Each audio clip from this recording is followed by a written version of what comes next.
the ski mask, bruh. Niggas ask for peace in the riot to bring violence, cause it's a game of cat and mouse and you gon' bleed silent. What's the justice in saying fuck it and grab the pump? To kill a woman with many children makes you a chump. What's up, all my double dogs? This your boy Sean, all these strength course on Fire General. So, actually in a new gym. This is a gym called Body by Lolita, and I met Lolita Thursday, and I'm trying to like maybe switch gyms, guys. Trying to get a different environment. So I'm gonna talk to you guys today about picking gyms and what you should do if you're looking for a new one, like I did. So let's go outside because they're about to close. So let's go outside, let's talk. All right, guys, so we are out of, why am I bending over? Let me adjust my camera. Okay, much better. Definitely a lot better than me like bending over to talk to you guys. Okay, so what I wanted to talk to you guys today in this video, obviously, are however many tips on how to choose a new gym. It'll be in the title. I already took care of that. What I wanted to do is kind of break it up in between things that are more important, you know, for the gen pop, like the general population when they're looking for a gym, and then maybe if you're a little more hardcore, what's something or some things that you can look for in a new gym. So if we're starting off, the very first thing that everybody's gonna talk about is price. Now, depending on, you know, what your budget is, you do have to stick within your budget. I can't say, oh, just because the gym is better, you know, to go to it if you can't afford it, if it's outside of your budget. So price is always a big thing. I would try and go to the different gyms in your area, see what the prices are. Sometimes you can even like get them to lower the price for you if you're saying that you may be going to a competing gym. Sometimes they do that, sometimes they don't, but I know price is very important. So definitely scope around. Don't just go to the first gym, they tell you, oh, $50 a month, and you're just like, okay, well, $50 out of my pocket, you know, go see. Maybe there's a better gym and it's maybe $35 or $40, so you're saving yourself that money. It may not seem like much, but trust me, when you need that $10 Chipotle lunch and you hungry as hell, but it's going to your gym membership, you're gonna wish you had went to another gym. The second thing you're gonna worry about is the location. So location is very important because listen, nobody really wants to travel super far to their gym. Now, this gym right here that I'm thinking about switching to is actually about 15 minutes away from my house, and the 24-hour fitness I go to right now is literally like 3 minutes. But you have to also take into account the environment and other things that we will talk about later on in the video. But definitely for most people, especially the general population, you want somewhere that's close to you. You don't want to have to be traveling 30 minutes, an hour to get to a gym if you're just the average gym goer. That's just, really, it's a waste of time, and it's like, what are you really doing?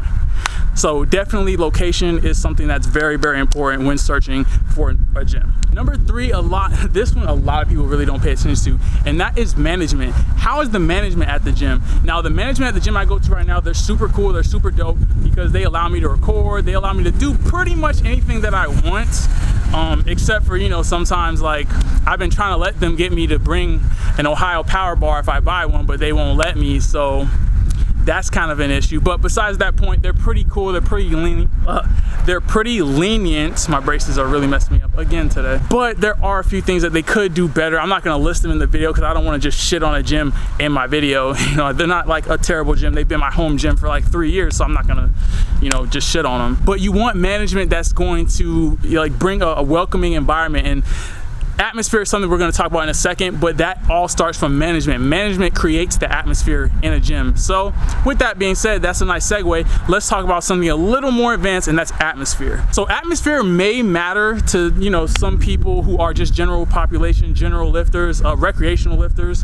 But if you're more serious, atmosphere is going to be so key because you want to be around people who are maybe competitive, who actually take, you know, pride in their training, and they actually train. They're not just here exercising or working out. Whole nother video, maybe one day if I remember to come back, I'll link it. But basically there is a difference between exercising, working out, and training. But definitely the atmosphere is going to matter. You want to be around people who are training, who are serious, because it's going to make you be more serious. And when you're not the strongest person in the gym, it's going to make you try and reach and attain that status. It's going to make you work harder to get to that level. So that's something you have to keep in mind as well when choosing the gym. All right, so next thing, I think this is number four. I can't count. I have no education. Number 4 is going to be equipment. Now, equipment for most people is not going to matter as long as you have dumbbells, barbells, some cable machines, you should be fine. And a few machines, you should be okay. But what I'm talking about more so in equipment is as you get more serious, like for me, I love gyms that have actual metal plates. I'm not really a fan of competition plates because the numbers are in kilos and it's like the conversions are like, it's crazy. But that is something that if you're more competitive in powerlifting, you want to find a gym that does use, you know, kilo plates or competition plates because that's what you're going to be competing on. So there are gyms like that around me, for instance. However, they're super far. It would have to take me 45 minutes to get to that gym, and I'm just not about driving 45 minutes from my house every day to go train like 5 times a week. That's just no.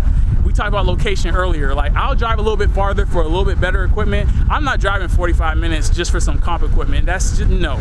Absolutely not. But some people do put forth that effort. I know my actual coach, he drives about 45 to an hour to a place that's, you know, has competition style plates and things like that and competition bars because, you know, he's more vested in that. Like right now, I'm not on that level. Maybe one day I'll be like, okay, let me go ahead and just bite that bullet. But for right now, I can't see myself doing that.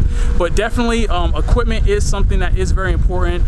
You want to stay away from Planet Fitness, guys. That is not a gym. I don't even know what that is. It's basically a low-key pizza establishment because they have pizza on Mondays. They have more pizzas in that building than they have barbells because they have none.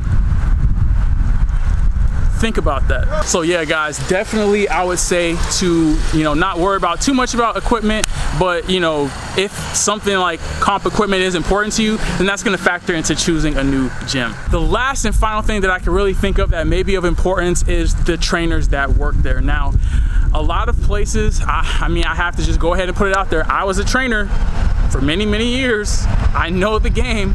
A lot of trainers are not well informed, and I can make a whole video on this, but you want to try and find a gym where your trainers are knowledgeable. You know, I should make a whole video on what to ask your trainer, and if they can't answer those questions or you start using certain jargon and they don't understand it, they're probably not the best trainer or the trainer that's for you. So I definitely say that if you're looking for something like training, which I mean, if you are, you know, your boy does offer online coaching at his, you know, website. You can go check that out. I'm just saying, everybody else plugs their shit. I might as well plug mine too. But that is something to take into account if, you know, training is something that is, you know, what you're looking for in a new gym. All right, guys. Well, that was, I think, 5 or 6 tips. I think 5 or 6, I don't know. I can't count, remember? So hopefully you guys did enjoy that short little video. I've been trying to make these shorter videos for you guys to kind of give you more, you know, focused content so that you guys can, you know, get the content, read it. Wow, I need carbs. Watch it, listen to it, devour the information, take it, use it, and go on about your day. So anyways, guys, hope you enjoyed today's video. If you did, be sure to subscribe, leave a thumbs up down below. It really helps the channel grow. Also, don't forget to click that bell next to the subscription button so you get notifications for all my new videos. And of course, don't forget the orders. Subscribe and share, like and comment, follow all my social media. So next time, all my devil dogs, dismiss. Who got the streets? Me. Who driving heat? Me.